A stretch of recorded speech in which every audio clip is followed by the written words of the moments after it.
जय श्री राम दोस्तों, स्पिरिचुअल ज्ञान हिंदी कहानी में आप सभी का दिल से स्वागत है।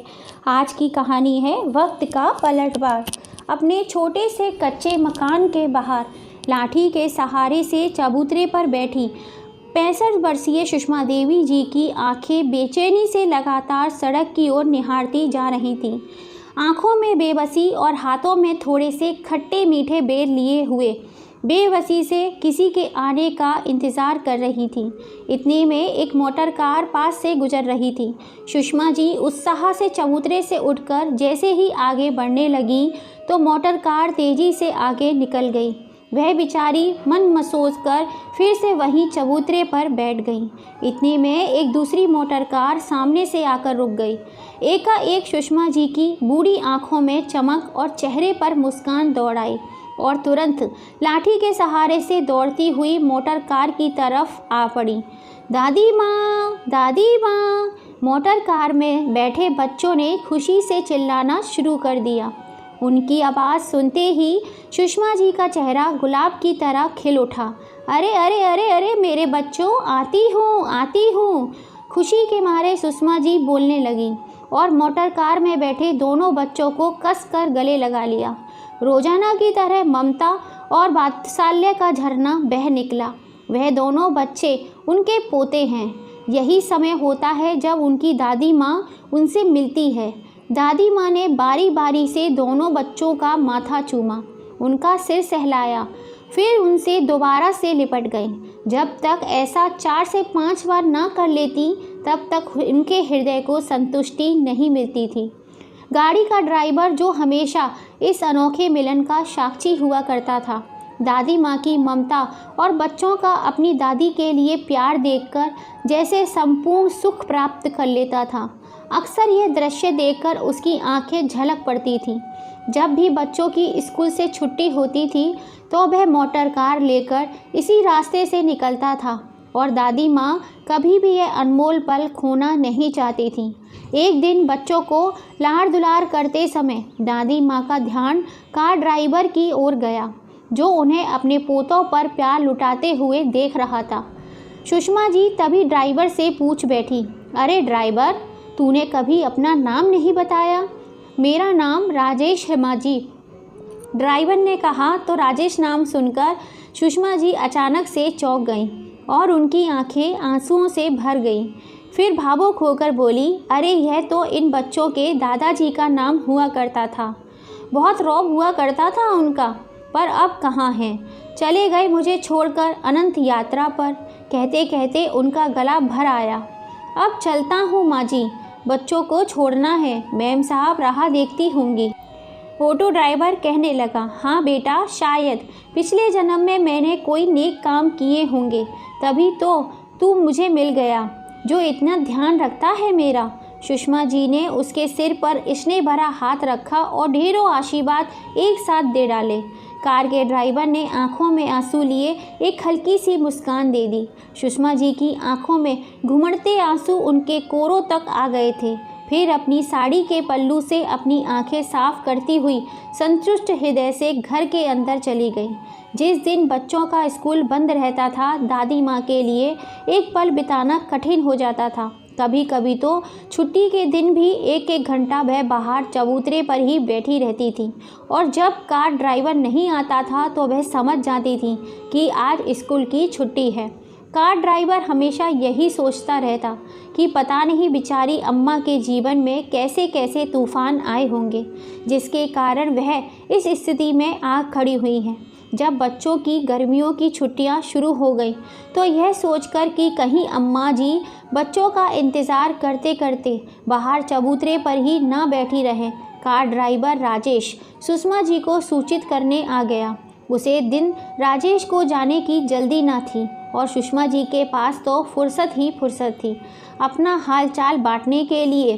तो उस दिन उनको अंदर बुलाने पर राजेश उनके घर के अंदर चला गया और पुराने टूटे फूटे घर में एक छोटे से आंगन में पीछे चारपाई पर बैठ गया।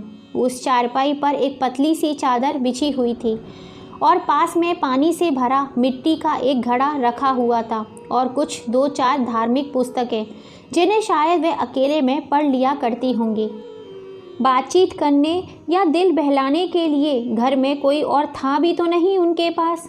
कुछ दिन बच्चों से नहीं मिल पाएंगी, यही सोचकर सुषमा जी का मन निराशा और उदासी से भर उठा। फिर राजेश के पास आकर चारपाई पर बैठ गई और हाल चाल बांटने लगी। देखते ही देखते उनके अतीत की पीड़ा अनायासी उनके शब्दों से बहने लगी और वह कहती चली गई, कभी इस घर में बहू बनकर आई थी, फिर माँ बनी और फिर दादी माँ। भरे पूरे संपन्न घर की जान हुआ करती थी कभी मैं, लेकिन मेरे पति की मृत्यु के साथ साथ सब कुछ छूटने लगा, मान सम्मान और पुरानी यादें। ऐसा कहते कहते उनकी आंखों में से आंसू झरझर करके बह निकले।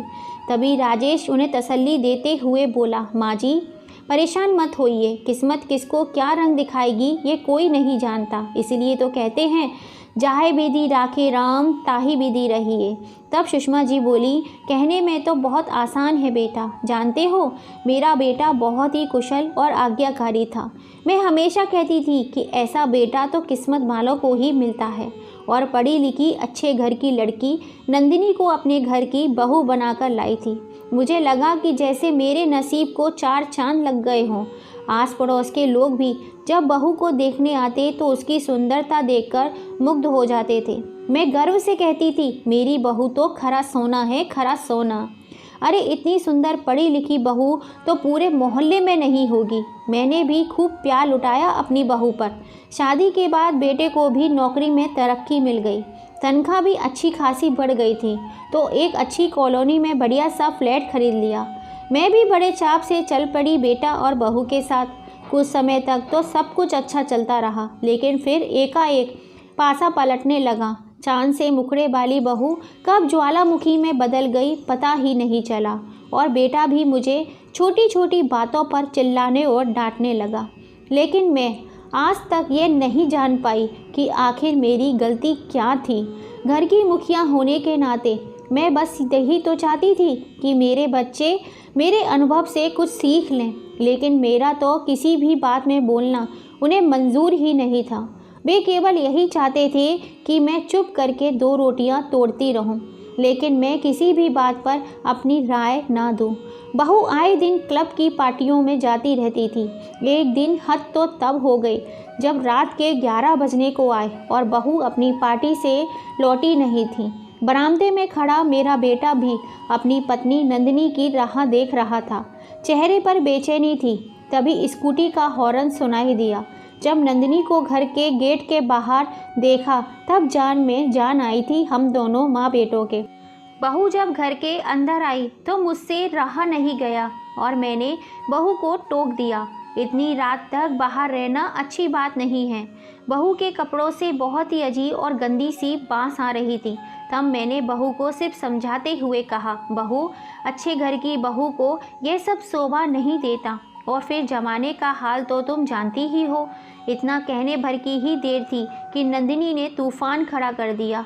जो चली कटी मुझे सुनाई मैं बयान नहीं कर सकती। बहू रूठ कर अपने कमरे में चली गई और उसके बाद मेरा अपना बेटा नवीन भी उसे समझाने की बजाय मुझ पर ही बरस पड़ा। लेकिन मुझे समझ नहीं आया कि मैं कहाँ गलत थी। बहू तो मेरे घर की इज्जत थी ना, उसे इस तरह सड़क पर आने देना नहीं चाहती थी। आखिर नारी को अपनी सुरक्षा के बारे में खुद ही सोचना पड़ता है। उस रात दोनों ने खाना भी नहीं खाया। कई दिनों तक वे दोनों मेरे व्यवहार से उखड़े उखड़े रहे। नवीन तो हमेशा बहू का ही पक्ष लेता था, लेकिन यह कभी नहीं सोचता था कि क्या कोई माँ अपने बच्चों का बुरा चाहेगी। बेटे बहू के व्यवहार से मैं परेशान हो चुकी थी, इसलिए समय व्यतीत करने के लिए घर पर रहकर पापड़ बनाने का काम करने लगी। 4 पैसे भी हाथ में आ जाते थे, लेकिन बहू को वह भी मंजूर नहीं था। हमेशा चिल्लाती, माँ जी पूरे घर में आपने पापड़ ही पापड़ बिखेर रखे हैं। अरे सारा दिन घर में आपकी वजह से कोई ना कोई मुंह उठाकर पापड़ लेने चला आता है। अरे यह घर है मेरा, कोई पापड़ की फैक्ट्री नहीं है। बंद कीजिए ये तमाशा अभी की अभी। बहू को मेरा यह काम करना भी पसंद नहीं था, तो बेटे ने भी मेरे पापड़ बनाने पर पूरी तरह से रोक लगा दी। धीरे धीरे समय बीता और बहू ने जुड़वा बच्चों को जन्म दिया। पोतों के जन्म के बाद दादी बन जाने पर मुझे बहुत खुशी हुई। मुझे जीने की एक आस चाहिए थी, लेकिन ना जाने क्यों बहू अपने बच्चों को मेरे हाथ में देना नहीं चाहती थी। मैं जब भी उनके साथ लाल लड़ाती, मनोहार करती, उसके चेहरे के भाव बिगड़ने लगते थे। जैसे जैसे मेरे दोनों पोते बड़े हो रहे थे, उनका मुझसे लगाव बढ़ता जा रहा था। दोनों ही पोते मुझसे बहुत प्यार करते थे। बस सारा दिन दादी दादी करते थकते ना थे। लेकिन बहू को यह भी गवारा ना था। एक दिन उसने घर में हंगामा खड़ा कर दिया और नबीन से बोली कि केवल तुम्हारी माँ की वजह से हमारे दोनों ही बच्चे बिगड़ते जा रहे हैं। मेरे आगे अब जवान भी लगाने लगे हैं और पढ़ाई लिखाई की तरफ तो देखते तक नहीं हैं। मैं कह देती हूँ केवल तुम्हारी माँ ही है हमारे बच्चों को बिगाड़ने वाली। बहू की बातें सुनकर मेरा अपना बेटा ही गुस्से में आग बबूला होते हुए भड़क पड़ा मुझ पर। आए दिन बहू की बात बात पर मेरा अपमान करती रहती थी और मेरा बेटा खड़े खड़े अपनी माँ का अपमान देखता रहता था। फिर भी जैसे तैसे मन मार करके मैं उसके साथ रह रही थी। एक दिन जब मैं बाथरूम में फिसल गई तो टांग में चोट लगने के कारण ढंग से चलना भी मुश्किल हो गया था। इसलिए मैं 2-4 दिन मंदिर भी नहीं जा पाई। यह बात भी बहू को बर्दाश्त नहीं होती थी। एक दिन उसे फ़ोन पर कहते हुए सुना, अपनी मनहूस सूरत लेकर घर में ही बैठी रहती है बुढ़िया। पहले कम से कम मंदिर तो चली जाया करती थी, मैं भी चैन की सांस ले लेती थी। घर में बैठे बैठे तो बच्चों के खाने पीने की चीज़ों पर बस नज़र गड़ी रहती है इसकी। इनका कोई दूसरा इंतज़ाम करना ही पड़ेगा। बहू के मुँह से ये सारी बातें सुनकर सुन्न पड़ गई। भला मैं अपने प्यारे बच्चों के खाने को नज़र क्यों लगाऊंगी? और बहू दूसरा इंतज़ाम करने की बात कर रही थी। इस बात का क्या मतलब हो सकता है? हद तो तब हो गई जब एक दिन नबीन ने मुझे ऐसा आघात दिया जिसे सुनकर मैं तड़प गई। वह था वृद्ध आश्रम में रहने का सुझाव। मुझे कहने लगा, माँ तुम्हें यहाँ ना तो आराम है और ना ही मन की शांति है। मैं चाहता हूँ कि तुम वृद्ध आश्रम में सुख शांति से रहो। बेटे के मुँह से ऐसी बातें सुनकर मेरी आंखें फटी की फटी रह गई थी। मैं सोचने लगी कि आज तक मैं जिसे अपना बेटा कहती थी वह मेरा कभी था ही नहीं। अपनेपन की घनी चादर मेरी आंखों से उतरने लगी थी। मैं दुख और बेबसी से बिलक बिलक कर रो पड़ी थी। बेटा, यह केवल मैं ही जानती हूँ कि मैंने स्वयं को कैसे संभाला, लेकिन व्रत आश्रम में दूसरों पर आश्रित रहना मुझे कतई मंजूर नहीं था। अभी मेरा शरीर मेरा साथ दे रहा था तो मैंने अपने संदूक में कपड़े रखे और भारी मन और भारी आंखें लिए अपने इस घर में वापस आ गई। अकेली हूँ तो क्या हुआ, इज्जत से तो जी रही हूँ। बस मेरी जान बसी है तो अपने दोनों पोतों में। कितनी बेबस आंखों से निहार रहे थे मुझे उस दिन जब मैं वह घर छोड़कर निकली थी। महीनों तक अपने पोतों को याद करके मैं मछली की तरह तड़पती रही। 2 साल बीत गए। इस बात को बोलते बोलते गला रुक गया सुषमा जी का। लेकिन बेटा, मुझे तो अब आदत सी हो गई है अकेले रहने की। इस उम्र में बीमार पड़ गई तो मुझे कौन देखेगा, यही सोचकर रोज़ सुबह व्यायाम करती हूँ। दिन भर में पड़ोस की कोई न कोई महिला आ जाती है, मुझे समझाती भी है कि मोह माया को त्याग कर भक्ति का सहारा ले लो, यही भवसागर पार कराएगा। यही धार्मिक पुस्तकें देख रहे हो, वही लोग तो आकर दे जाती हैं। कुछ देर बैठकर इन्हें ही पढ़ लेती हूँ। शाम का थोड़ा समय आसपास की महिलाओं के साथ बातचीत में व्यतीत हो जाता है और दोपहर बच्चों की प्रतीक्षा में निकल जाता है।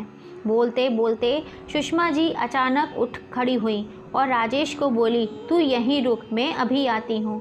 थोड़ी ही देर में 2 थालियों में दाल, चावल और पापड़ लगाकर ले आई।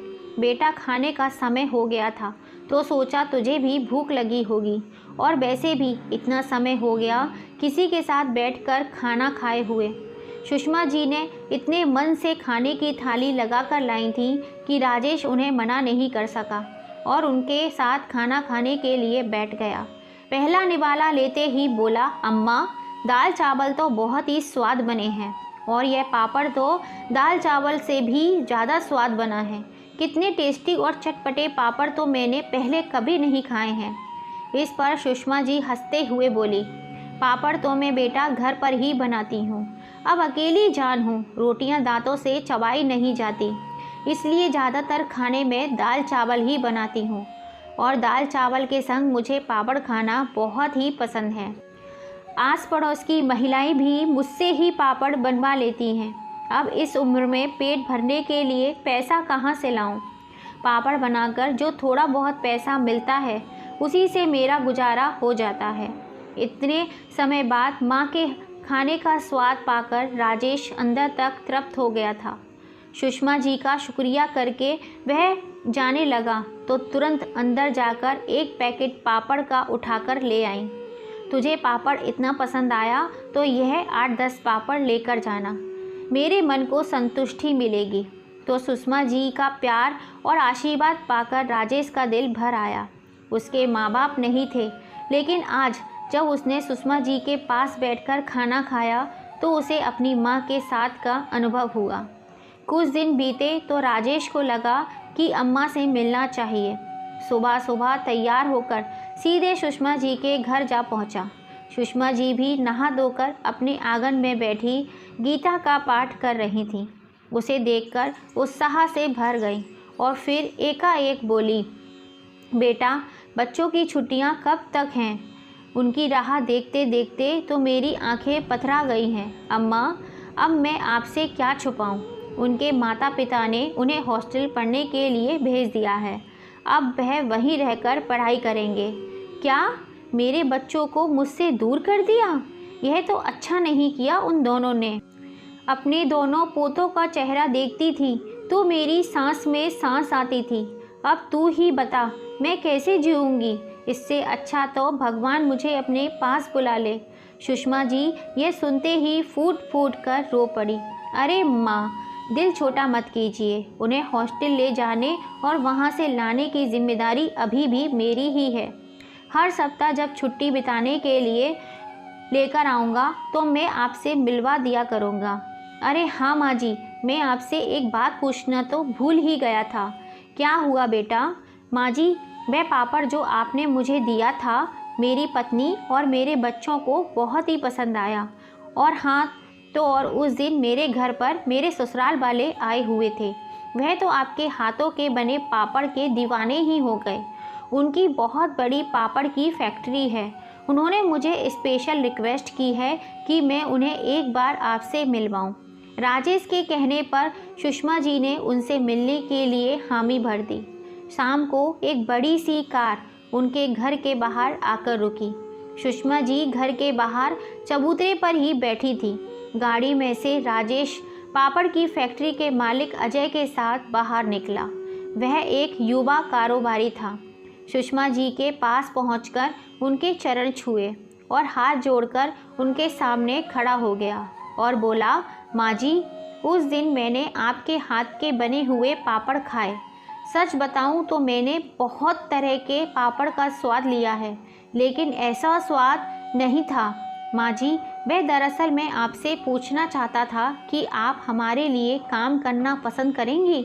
यह बात सुनकर सुषमा जी कुछ हैरान सी रह गईं और फिर चेहरे पर झिझक और होठों पर हल्की सी मुस्कुराहट लिए हुए बोली, बेटा, यह तुम क्या कह रहे हो? मेरे बूढ़े शरीर में अब इतनी हिम्मत कहाँ? फिर वह व्यक्ति बोला, माँ जी, आपके पास जो अनुभव है, मुझे इसी अनुभव की आवश्यकता है। मेरा विश्वास कीजिए, आपको किसी चीज़ की परेशानी का सामना नहीं करना पड़ेगा। बस आपसे विनती है कि आप हमारी पापड़ की फैक्ट्री में प्रोडक्शन इंचार्ज का कार्यभार संभाल लीजिए और अपना अनुभव और सहयोग देकर मुझ पर उपकार कर दीजिए। उनकी बात सुनकर सुषमा जी बोली, लेकिन बेटा, इस उम्र में तो बाहर निकल कर काम करना मेरे लिए संभव नहीं होगा। अब तो घुटने भी जवाब देने लगे हैं। सुषमा जी की बात सुनकर वह युवा कारोबारी उनके चरणों में बैठ गया और बोला, अम्मा जी, मैं वादा करता हूँ कि आपको कोई तकलीफ़ नहीं होने दूँगा। आपको लेने के लिए हर रोज़ ड्राइवर आएगा, आपको गाड़ी में बिठाकर ले जाएगा। आपको केवल अपने अनुभव के आधार पर पापड़ बनवाने वाली टीम को निर्देश देने का काम करना है। उनकी बातें सुनकर सुषमा जी सोच में पड़ गईं और सोचने लगी कि घर में बैठे बैठे भी क्या कर रही हूँ। सारा दिन अकेले बैठे बैठे भी समय काटना मुश्किल हो जाता है। अभी ये सब बातें सोच ही रही थी कि इतने में राजेश बोला, अम्मा जी, आपको कोई परेशानी नहीं होगी, आप निश्चित रहिए। राजेश की बात सुनकर सुषमा जी ने एक प्यारी सी मुस्कान के साथ तुरंत हामी भर दी और अगले ही दिन ड्राइवर उन्हें लेने के लिए आ गया और उन्होंने अपना काम बड़ी ही ईमानदारी से संभाल लिया। फैक्ट्री के मालिक ने सुषमा जी के पापड़ को एक स्पेशल ब्रांड बनाया जिसका नाम रखा गया घर वाला स्वाद। पापड़ के पैकेट पर सुषमा जी की फ़ोटो भी लगवाई गई।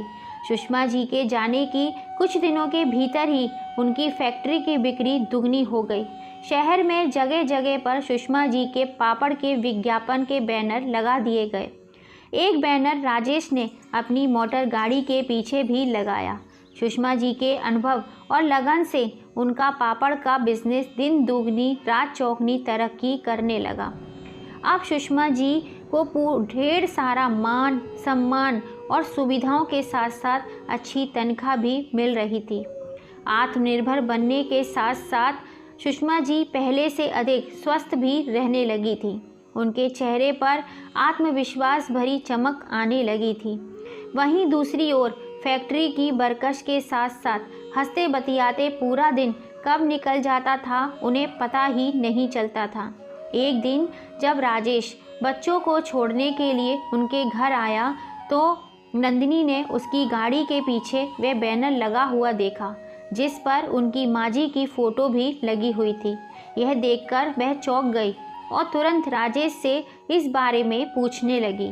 फिर राजेश ने उन्हें सुषमा जी की सफलता की कहानी बताई कि किस तरह उन्हें पापड़ की फैक्ट्री में काम मिला और वह उस फैक्ट्री में कितने ऊंचे पद पर आसीन हैं। यह सब बातें सुनकर नंदिनी की हैरानी का ठिकाना ना रहा। जैसे काटो तो खून नहीं।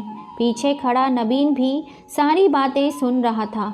उसे देखकर नंदिनी बोली, सुना आपने?